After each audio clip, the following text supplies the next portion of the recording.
वैभव आवाज आ रही है क्या मेरी?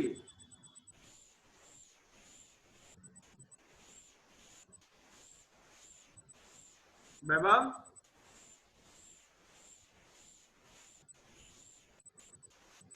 ना तो आपका आवाज आ रहा है ना तो आपका पिक्चर आ रहा है।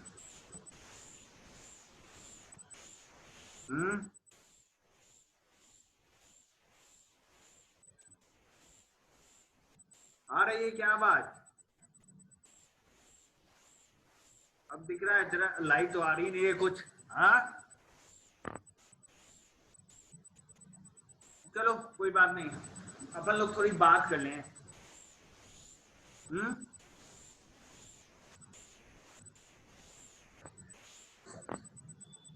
रेडी?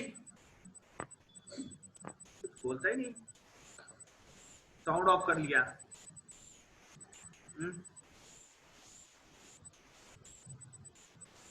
सर वॉइस आ रही है आपकी। आ रही है आवाज? आपको आ रही है सर?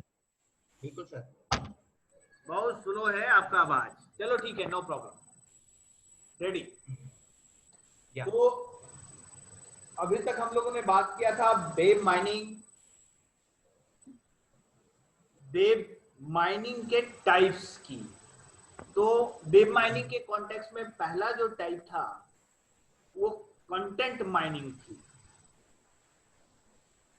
कंटेंट माइनिंग से मतलब ये था कि वेबसाइट्स पर जो कंटेंट है, चाहे वो ग्राफिक्स हो, चाहे वो टेक्स्ट हो, चाहे वो वीडियो हो,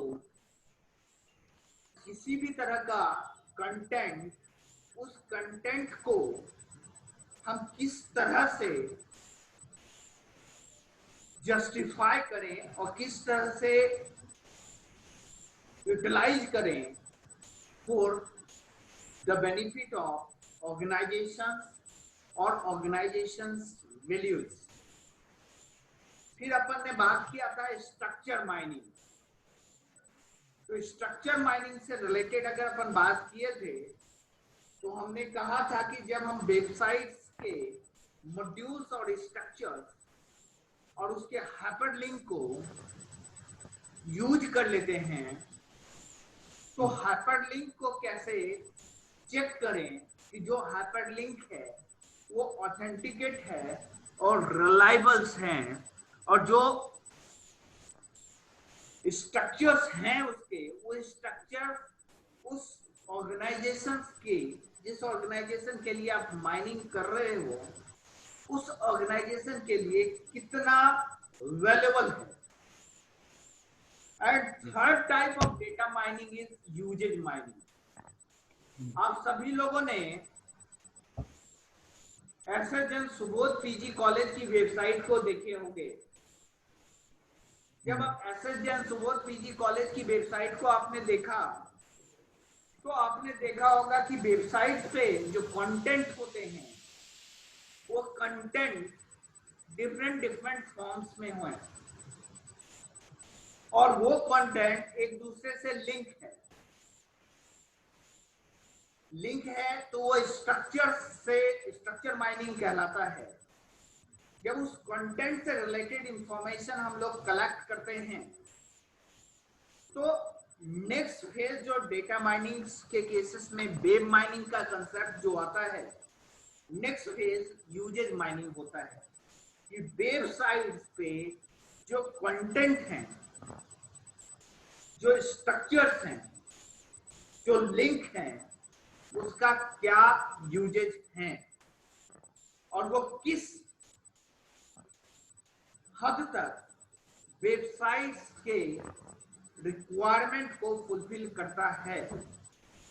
तो आज मैं आप लोग से वेब यूजेज माइनिंग की बात कर रहा हूं, जिसमें सबसे बड़ी बात है कि web usage mining is a web is a collection of interrelated file। जहां तक आप लोगों ने सुना होगा, देखा होगा, अभी मैंने बोला सुबोध पीजी कॉलेज की वेबसाइट, तो सुबोध कॉलेज की वेबसाइट पे जो पेजेस हैं, collection of interrelated files, one or more web server. Web usage mining, discovery of meaningful patterns from data gathered by client server transaction। तो जो वेबसाइट पे इंफॉर्मेशन हैं वो इंफॉर्मेशन डिफरेंट वेब सर्वर पे available है। और अगर हम बात करते हैं केवल सुबोध कॉलेज की, तो क्या सुबोध कॉलेज की जो वेबसाइट्स हैं, जितने अलग इंस्टीट्यूशन हैं, अराउंड 46,000 कॉलेजेस जो हैं, उसकी वेबसाइट, तो जो हमारी वेबसाइट है, क्या हमारी वेबसाइट बहुत अच्छी है दूसरे वेबसाइट से? इस कॉन्टेक्स्ट में अपनी वेबसाइट को हम थोड़ा सा और इम्पोर्टेंट बनाना चाह रहे हैं, जिसके लिए हम वेब यूजेज माइनिंग करना चाह रहे हैं। So a web is a collection of interrelated files, one or more web server. Web uses mining, discovery of meaningful patterns from the data generated by client server transactions. So ये client server transactions में data जो gather होगा और हम identify कर रहे हैं कि जो भी इंफॉर्मेशन है वो इंफॉर्मेशन का यूजेज क्या है, सोर्स ऑफ डेटा क्या हो सकता है। Generally automatically generate data stored in a server access log, referred log, agent log and client side cookies। यहाँ पे जो है ऑटोमेटिक डेटा जनरेट होते हैं, डेटा स्टोर होते हैं सर्वर एक्सेस पर। Second is the user profile and third is the metadata. Metadata deals with the page attribute, content attributes, usage data, etc. So in this context, अगर अपन देखें तो हमें वेब यूजर माइनिंग का concept समझ में आएगा कि the discovery of interesting user access pattern from the web server log is also mentioned. अगर आप देखोगे तो आपको ये पता चलेगा कि आपके वेबसाइट पे किस तरह के यूजर डेली रिपोर्ट करते हैं, इस तरह के यूजर आपके वेबसाइट के जो कंटेंट है उसको देखते हैं, क्या वो फीडबैक देता है और उस फीडबैक का हम किस तरह से एनालिसिस करें, इसके लिए हम वेब यूजर माइनिंग करते हैं। The discovery of interesting user access pattern from the web server log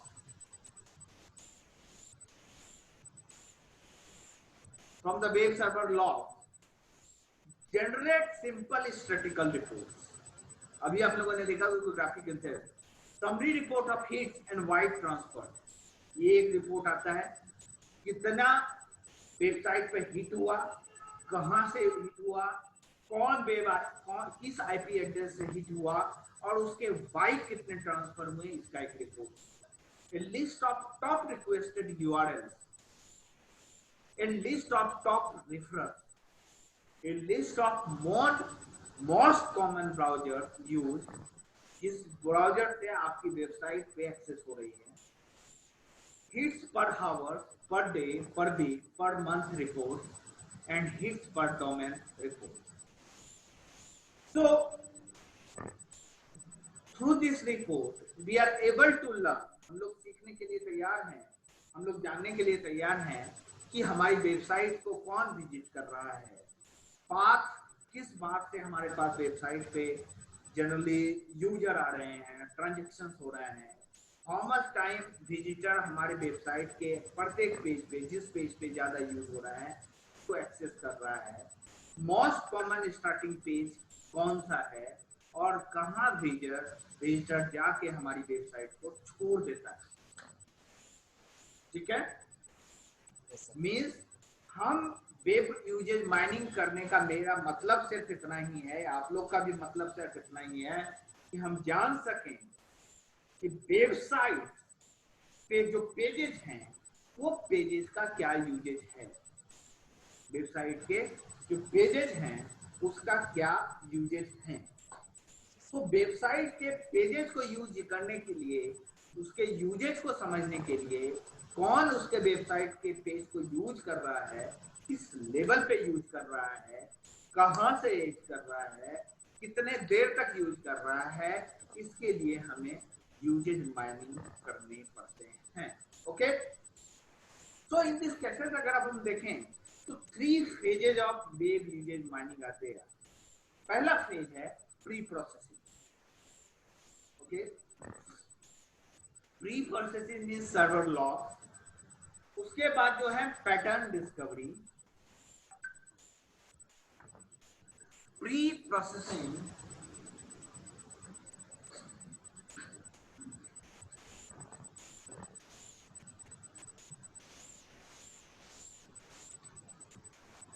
तो अभी हम लोगों ने बात किया वेब यूजर माइनिंग 3 फेजेस का।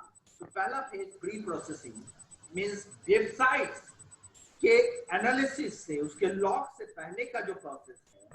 फिर user session file, pattern discovery, rules and pattern, then pattern analysis and interesting knowledge.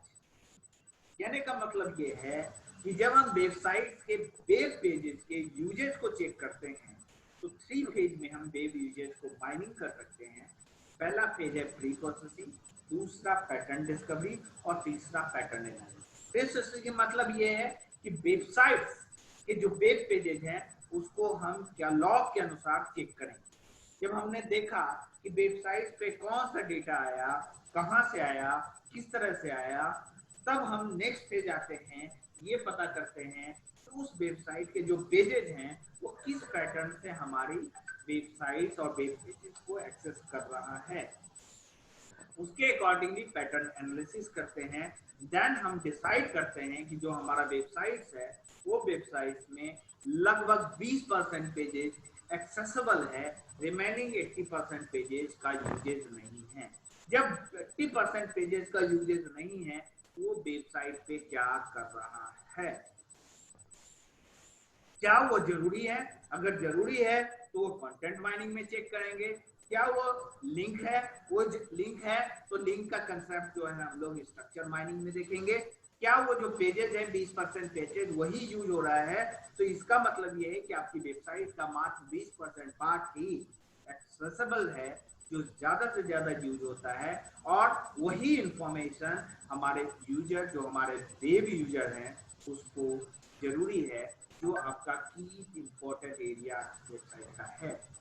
अगर हम इस चीज को थोड़ा सा और कर देखें, एक स्ट्रक्चर में general architecture of web minor का स्टेटमेंट देखें तो आप देखो कि इस जो स्ट्रक्चर्स हैं, इस स्ट्रक्चर में पहला जो है रजिस्ट्रेशन डेटा, जहां पे आप फॉर्म फिलअप करते हो, क्या वो एडमिशन के फॉर्म हो, चाहे ऑनलाइन रजिस्ट्रेशन का फॉर्म हो, या यूजर का फॉर्म हो, या आप जो है अपने रिजल्ट को देखने के लिए फॉर्म को सबमिट करते हो, या आप अपनी इंफॉर्मेशन को रजिस्ट्रेशन कराते हो, तो उसके अकॉर्डिंगली वो सर्वर पे लॉग होता है।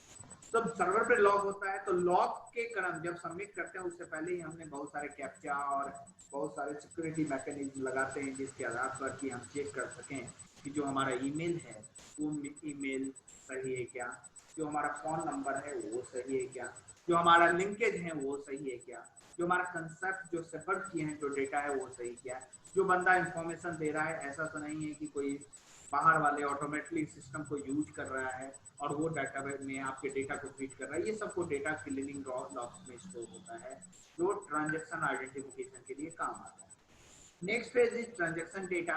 जब ट्रांजैक्शन डेटा आपको मिल जाता है कि इतने सारे डेटा ट्रांजैक्शन हुए, अगर हम बैंकिंग कंसेप्ट को लें तो बैंक के इंफॉर्मेशन समझें कि जब आप पैसा विड्रॉ करने जाते हो या डिपॉजिट करने जाते हो तो वो एक रजिस्ट्रेशन डेटा में जाता है कि किसने डेटा में पैसे को जमा किया, किसने डेटा में पैसे को निकाला। सेम केसेस एटीएम के केसेस में आप देखो, एटीएम के केसेस में विड्रॉ और डिपॉजिट का कंसेप्ट भी सर्वर लॉग डेटा में स्टोर होता है। डेटा क्लीनिंग होता है, डेटा क्लियर लॉग में जाता है, ट्रांजैक्शन को आइडेंटिफाई करते हैं, फिर जो है हम ट्रांजैक्शन आइडेंटिफाई करें इंटीग्रेटेड डेटा को करते हैं, जिसमें डेटा इंटीग्रेशन कंसेप्ट जुड़ता है, जो हम डेटा को पूरी तरह से लिंक करते हैं, डॉक्यूमेंट एंड यूजेज एट्रीब्यूट को भी चेक करते हैं, फिर हम डेटाबेस क्वेरी लैंग्वेज यूज करते हैं, उसके अकॉर्डिंगली ट्रांसफॉर्मेशन करते हैं, डेटा को कैटेगराइज करते हैं, डेटा को फॉर्मेट करते हैं, फिर उसके फॉर्मेट करने के बाद हम पैटर्न डिस्कवरी को देखते हैं कि किस किस तरह से डेटा आया है, उसका पाथ एनालिसिस करते हैं कि वो डेटा जो इंफॉर्मेशन सबमिट हुए हैं वो किस आईपी एड्रेस से सबमिट हुआ है, किस लोकेशन से सबमिट हुआ है और किस पाथ एरिया से सबमिट हुआ है आपके सिस्टम में। उसका एसोसिएशन रूल्स को चेक करते हैं कि वो लिंक कैसे एक दूसरे से है, उसके सिक्वेंशियल पैटर्न्स को चेक करते हैं, उसके बाद उसका क्लस्टर एंड क्लासिफिकेशन रूल को भी चेक करते हैं। देन आफ्टर पैटर्न एनालिसिस करते हैं जिसमें ऑनलाइन एनालिटिकल प्रोसेस और विजुअलाइजेशन टूल्स को एक्सेस करते हैं, नॉलेज क्वेरी मैकेनिज्म को यूज करते हैं और इंटेलिजेंट एजेंट को यूज करते हैं, जिसके बेस पे हम ये डिसाइड करते हैं कि जो वेबसाइट में डेटा इंटर हुआ है वो इफेक्टिव है और वो जो डेटा इफेक्टिव है, और उसके बेस पे हम डिसीजन निकालते हैं कि जो वेब पेज पे डेटा हुए हैं इसके अकॉर्डिंगली हम इंफॉर्मेशन को एनालाइज करते हैं और डिसीजन मेकिंग और डिसीजन सपोर्ट सिस्टम को इन्फॉर्म करते हैं कि हमारे पास जो वेबसाइट में डेटा आया है वो ऑथेंटिक, रिलायबल और एक्सेसिबल है, हम डायरेक्टली इससे इंटरकनेक्ट हो सकते हैं। नेक्स्ट केसेस पे सर्वर लॉग को देखें। Faculty data in server log in the cases of non-ECS equipped websites हैं। इस वेबसाइट के अकॉर्डिंगली आपके पाथ दिए गए हैं, जो पाथ में आप देखोगे डिफरेंट पेजेज हैं, IP address, user I time, method, URL, protocol, status type is the link. मतलब एक्सेस लॉग की फॉर्मेट अगर देखें तो IP address, user ID, time, method, URL, protocol, status and site के बेस पे हमने पूरा डेटा सर्वर लॉग को एक्सेस कर लिया। इस एक्सेस को थोड़ा सा और एक्सेस को देखें तो आपको ये पता चलेगा कि वेबसाइट का रेफरर लॉग कैसे क्रिएट होता है। For example session interface with loggers के देखें, www.aol.com का टाइम अगर हमने लिखा 8:30, यूआरएल ए रेफरर है उसको नहीं मिला और वो किस एजेंट के थ्रू आया, तो ये मोजिला के थ्रू आया। फिर दूसरी वेबसाइट दूसरी जगह जो है वही AOL खुला, वो बी यूआरएल पे खुला, उसके प्रेफरर ई हैं, मतलब ई के रेफरल से बी यूआरएल ओपन हुआ, उसका जस्ट लिंक ये है। फिर तीसरी mean same website different time में डिफरेंट यूआरएल से डिफरेंट यूआरएल रेफरल की मदद से डिफरेंट ब्राउजर में ओपन हुए। तो आइडेंटिफाई सेशन की बात S1, S2, S3, S4 जो सेशंस हैं उसके अकॉर्डिंग अगर आप देखो तो रेफरेंस नंबर 178, 1, 7 और 8, A tend to B, B tend to G। Okay, S2 के केसेस में अगर अपन देखें E tend to B into C, और S3 के केसेस में देखो हैश टेंड टू B और टेंड टू C। S4 के केसेस में hash tend to F from the reference 5 and reference 6। तो ये जो रेफरेंस लॉग्स हैं, जिस लॉग्स की मदद से हम डेटा यूजेज को चेक कर सकते हैं, वेब यूजेज और वेब पेज यूजेज को चेक कर सकते हैं। अगर हम थोड़ा सा ट्रांजैक्शन पॉइंट ऑफ व्यू से देखें तो data mining on web transaction, तो association rules are there, means discovered similarity among sets of items across transactions where X or Y are sets of items. Responses confidence of P, X conjugation Y, and cases support of P tend to Y. For example, 60% of clients who access /product/ also access product software demos items. 30% of clients who access a special offer HTML placed on online order products or software.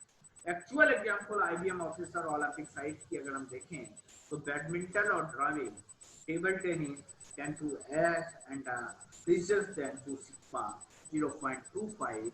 इसको data mining technique को अगर हम देखें सीक्वेंसी pattern की, तो 30% client who visited product software has gone a search in Yahoo using the keyword software before their visit. 60% of clients who place an online order for the web miner place another online order for software within 50 days. Clustering and classification is another data mining technique. Clients who often access /product/ software /webinar tend to be from the educational institute. कहने का मतलब है कि हम इस pattern को अगर check करें तो जो इस तरह से सॉफ्टवेयर, इस तरह की पेजेस पे लोग आ रहे हैं, बेसिकली एजुकेशनल इंस्टीट्यूट से आ रहे हैं, इंस्टीट्यूशन से आ रहे हैं, इसका मतलब उससे रिलेवेंट वो इंफॉर्मेशन है। अगर हम सेकेंड पॉइंट है, client who place an online order for software tend to be student in the 20 to 25 age group and live in the United State. ये मतलब कि उसका आईपी एड्रेस यूनाइटेड स्टेट से जुड़ रहा है, उसका एज ग्रुप 20 से 25% 25 के ग्रुप से है, जो जनरली ऑनलाइन है। Next, 75% clients who download software from the disk visit 7 to 11 PM on weekend। ये इंफॉर्मेशन लिखा। अगर हम बात करते हैं path and usage pattern discovery की, type of path, usage information, most frequent path travel by user, entry and exit point, distribution of user session duration. For example, 60% of clients who access home product file 1.html follow the path home, what's new, home product, and this file are there. So Olympic website, 30% of clients who access source specific page started from the sneak peek page. 65% of clients leave the site after 4 or less visits. अगर हम इस context की बात करें तो search engine for the web mining की बात अगर करें तो नंबर ऑफ इंटरनेशनल होस्ट की बात करें, कितना एक्सीड कर दिया। ये डेटा तो 2000 की है, अगर हम 2020 तक आए तो इसके मल्टीप्लाई 10 से क्या हो रहा है। 1984 में 1000 केसेस में था 10,000, 1 लाख, 1 शेयर्स, ये इंटरनेट हॉट एक्सीड करता जा रहा है। इस कंटेक्स्ट में अगर हम वेब सर्च बेसिस को देखें तो वेब पेजेस आर देयर, और इस वेब पेजेस में web crawler are also there. They link, they lex and they create the index and they index the data from the entire database, and now after that they link to the old index file or then after they search the data accordingly and know user. So in this case अगर अपन बात करें, user अपने keyword जब search करता है तो add index में जाता है और एड इंडेक्स लिंक होता है इंडेक्सेस में। Index web pages, then web pages होते हैं, और उसके बाद आपके पास रिपोर्ट इंफॉर्मेशन आते हैं। इस केस पे आपका वेब पेजेस क्रिएट होता है। जब रिटर्न बैक होता है तब तक आपके पास गूगल में दिखते हैं। Clear? User, search, add index, indexer, web caller, web caller, indexes, add index, search, and output on the screen. That is the phase of the disk. Try to check it with an example. ये this बाबत जो आपको दिख रहा है इसके base पे आप अगर देखें तो यहाँ पे आपको दिखेगा स्पाइडर, चाहे वो फॉरवर हो या रोबोट हो, build copper, collect web pages recursively for each known URL, fetch the page, praise it, and access URL, and then repeat. Additional page from the direct submission and other source. The indexer create inverted index, various policies with respect to which words are indexed, capitalization support for Unicode, stemming support for the page. Query processor tells you the sub query result, front end query reformation, word storing, capitalization and boolean, backend find match, document tracks. अगर हम बात करते हैं web search product and services की तो आपके पास ये सारे सॉफ्टवेयर अवेलेबल हैं। AltaVista, DB2, text expander, Excite, ब्लैंकन, glimpses, Google, Infosys internet, Infosys intranet, Incotomi, Hotfoot, Lacoste, Blaze, Smart, Oracle, Brightly, Solution, Mozilla, lots, online, lots of web projects are there, lots of web server are there. अगर हम अल्टा Vista के case की बात करें तो अल्टा Vista web server जो browser है वो किस तरह से चेक करता है, तो इस चीज को अगर हम थोड़ा सा लिंक चेक करें तो इसमें बुलियन क्वेरी हम लिखेंगे, कोई लैंग्वेज को आइडेंटिफाई करता है उसको सॉर्ट कैसे करेगा, डेट फ्रेम कैसे करेंगे, डेज रेंज कैसे करेंगे, डिस्प्ले ऑन द रिजल्ट कितना होगा। इस चीज पे अगर हम फुल करें तो lockable, any language, certain the word, most common phrase, any time, after, generally, like that. So in this case ask cases में अगर हम बात करते हैं तो ये सर्च केसेस और 3 example of search strategy. Number 1, rank web page based on the uploading, rank web page based on the word frequency. Match query on the expert database. All the major search engines use a mixed strategy in ranking web pages and responding to the query. Rank based on the word frequency, library analyze, keyword search, basic factor in hotfoot ranking of page, words in the title, keyword meta tags, word frequency in the document, and document length. So alternative word frequency measure excite user a desire to search for what you want rather than what you ask. For ultra style IU to look for the words that occur within a set distance of each other. Northern Light weight result for the search term sequence from left to right, rank based on the popularity, library, analog, citation index, the Google strategy for rank pages. Rank is based on the number of links to a web pages. Page with a high rank have a lot of other web pages that links to it.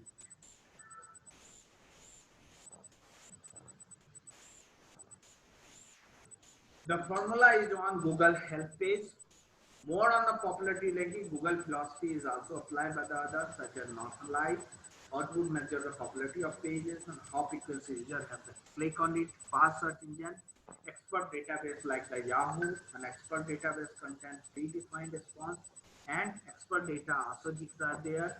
These are the links based on the fans guesses based अब अगर देखो तो इससे some possible improvement अगर बातें करते हैं तो automatic translation of website जो already available है, more natural language intelligence, metadata and uses, predicting future की बात के association analysis of related of popular data mining technique are there, graphic display of the web and client, some network is what there.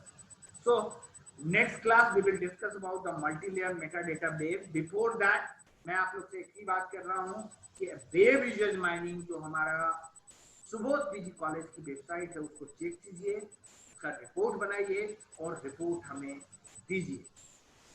Okay? Yes, sir. Yes, sir.